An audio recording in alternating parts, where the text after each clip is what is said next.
Hey, Corinne again, day 28 of 365 days of open heart living, day 28, Griefy. So I think I mostly end up sharing bits and pieces about where I am and my journey with life, and then that inspiration comes through in having something to share for you. I think that's how this is kind of working. Yeah. And when I think back to when I did my intro video, that was my intention. I wasn't going to do like a meditation every day for 365 days, nor do I expect you to be doing the same. Watching a video every day, no. But what I encourage you to do is meditate every day, okay? If you don't meditate for a handful of days, like whatever, no big deal. Like we go on vacation, life gets busy, whatever. But try to make time to do the inner breath for yourself in your own time and space.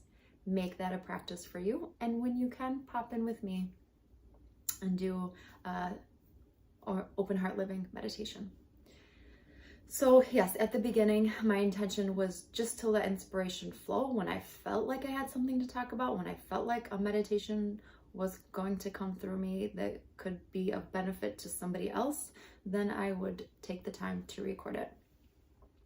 So what often I am finding, now that we're on day 28, is that as life moves through me, and I am self-aware of what I am experiencing, inspiration comes through to share about where I'm at and to make the connection of how meditation can help support us in those places that are light and, wanting to build more stability and just for personal growth, and the spaces and places in ourselves that are hard and heavy and that we need that we need support in to balance out as well. So Griefy, grief with a Y, that is how I've been feeling more recently. I don't know, just this time of year, in the last couple of years has been a harder time for me, and I think it's rolled into my birthday, his birthday, our anniversary, his dad's birthday, our daughter's birthday, and just football season. Just fall. It's just a little bit harder for me, so I've been feeling more griefy. But this year especially,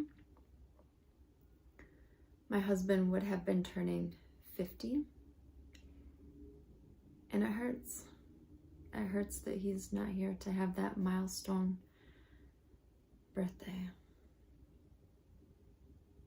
And I recognize that I am getting a little bit stuck in my griefiness because there's some things that I need to do and plan for that I just haven't been able to push past the boundary of actually planning for it.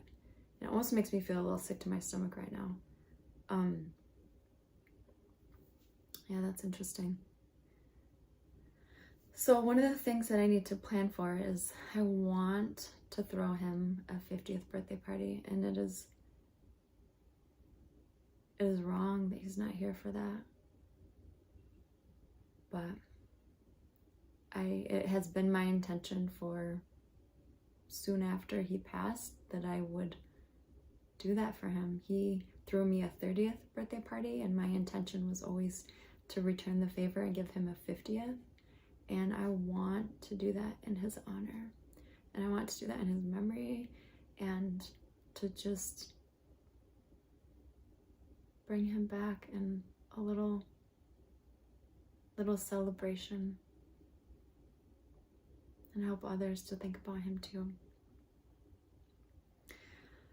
So that is a part of why I'm feeling griefy. That's the part that is just why, yeah. the feeling of grief, it's all wrapped up in having something that you didn't want to see go, and then it's gone, and you're grieving for it. Those attachments that you have to that person, that thing, that situation, whether you're grieving somebody or the loss of a position in your life, the loss of things in your life, the loss of a home, the loss of personal comforts of having, moving and having friends surround you, those personal comforts, the loss of somebody in death, the loss of a job, the loss of financial stability. I mean, there's so many losses that we as human beings have to weather in our life. And so grief, we're not shy to it. It can overtake us and make us kind of feel stuck in the sadness. And that's what sadness, low feelings, depression, that's what it does. It bogs us down energetically. And it's not, I don't want to say it's like a bad thing to feel that. I think it's an important thing to feel griefy when you have a reason to feel griefy. Because if we allow that which is bogged down within us, that is grief, to stay stuck, we don't process or walk through it or touch upon it and feeling it, then it is going to prevent us from moving forward up and over those hurdles of having grief to deal with. I'm losing my words. Let's just go into meditation.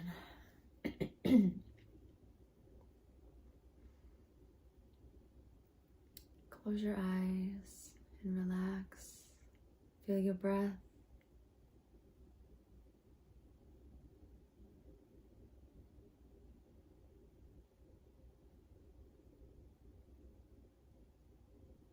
Yeah, maybe a little bit of what's happening because I'm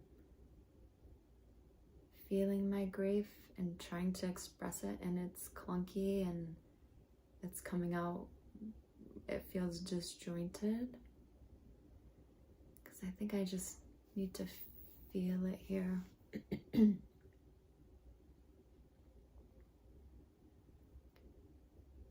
So I want to invite you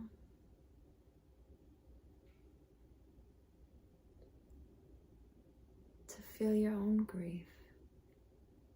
What is something in your life that you are grieving or that you have grieved in the past that is not quite fully processed? And my goodness, I don't know if grief ever ends being something we need to process. It's a lifelong journey. But visit it now with me, please, if you would. Be brave to do so. And the discomfort. Feel your own grief.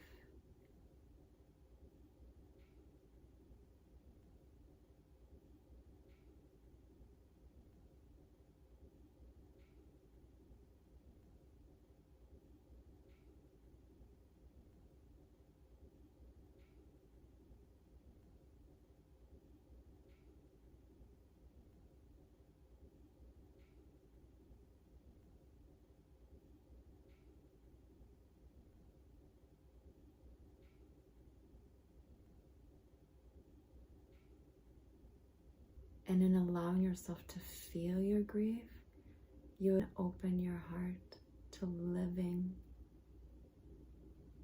and to acknowledging loving something in your life, whatever it was.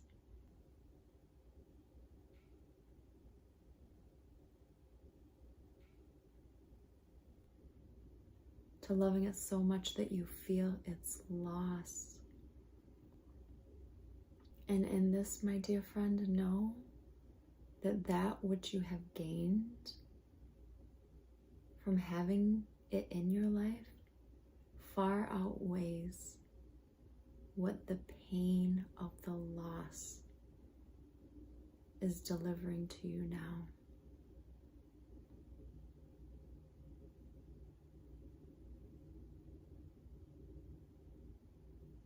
Feel that energy. Feel how that shifted. Your feeling of grief, of being an energy of contraction, to being an energy of openness, as you are now feeling open in your grief by feeling it and acknowledging what's under the surface of it was something spectacularly beautiful, irreplaceable maybe. And my God, how lucky you were to have had it in your life for the period of time that it was. Thank you, God.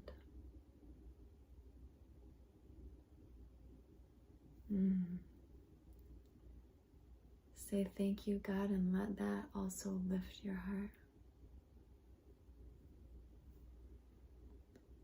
Thank you, God.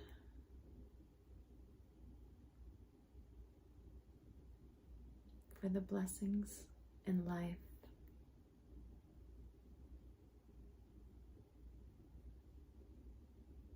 Whether they are here or past. Thank you, God, for the blessings.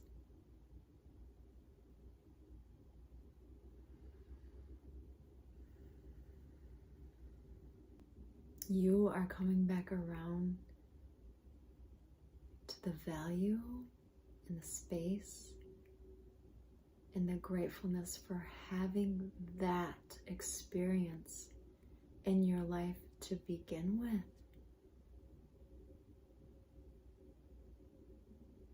So that grief that you feel to the depths of your core is really all about love and living with an open heart.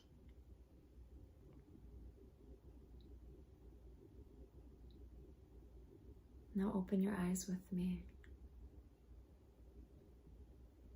The other day there was a question that I shared out on Facebook because I liked kind of what it was getting at, and I will share it here because I think it really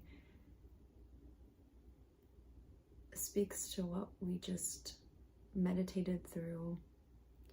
And the question was, would you rather lose the game or never play? Ask yourself that right now. If we're saying life is the game, would you rather lose or never play?